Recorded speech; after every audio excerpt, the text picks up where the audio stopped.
મિત્રો આ હાલત છે મોરબીના બેઠા પુલની। મોરબીના બેઠા પુલ પાસે જે વરસાદી પાણી જઈ શકે એના માટે જ્યાં જે ભાગો હોય તે ખોલવામાં આવ્યા નથી, સાફ કરવામાં આવ્યા નથી, એટલે અહીંયા પાણી ભરાયેલું રહે છે અને જે નાના વાહન ચાલકો હોય, ટુ વ્હીલર ચાલકો હોય તેઓને રીતસર મુસીબત પડી રહી છે। કારણ કે મોટા વાહન ચાલકો જોરદાર બાજુમાંથી નીકળવાથી તેઓને પાણી ઉડે, કપડાં બગડે અને કામકાજ ધંધે જતા કે શાળાએ જતા વિદ્યાર્થી સહિતનાઓને મુશ્કેલી પડી રહી છે। એટલે કે બેઠા પુલની અંદર જે આ જગ્યા છે તેના જે સાઈડના જે ભાગો હોય ત્યાં આપ જોઈ શકો છો કેટલી રેતી ભરાયેલી છે, કેટલી ધૂળ ભરાયેલી છે।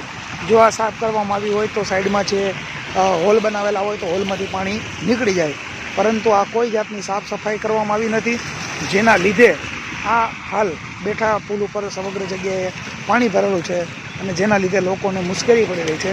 જે પણ તમને આગળ બતાવું છું, ચાલુ રહેજો, બન્યા રહેજો વિડીયોમાં।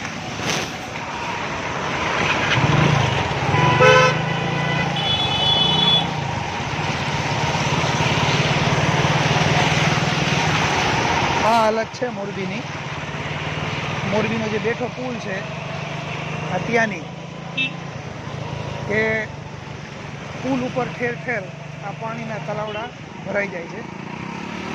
આ પ્રકારના જે બાજુમાં ખાડા હોય કે જેની અંદરથી પાણીનો નિકાલ થાય, એ વરસાદી પાણીના ખાડાના સફાઈ કરવામાં આવેલી નથી અને સફાઈના અભાવે આખા પુલ ઉપર પાણી ભરેલા છે।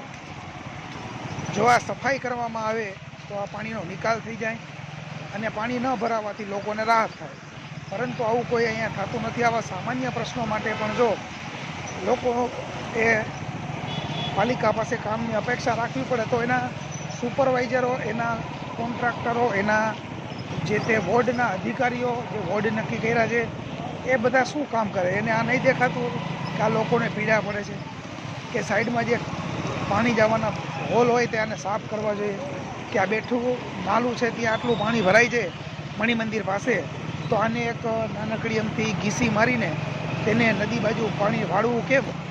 એ સામાન્ય બાબતો છે, એ સામાન્ય બાબતો પણ હાલ પ્રશ્ન બનીને ઊભી રહે છે। આ ક્યાં સુધી?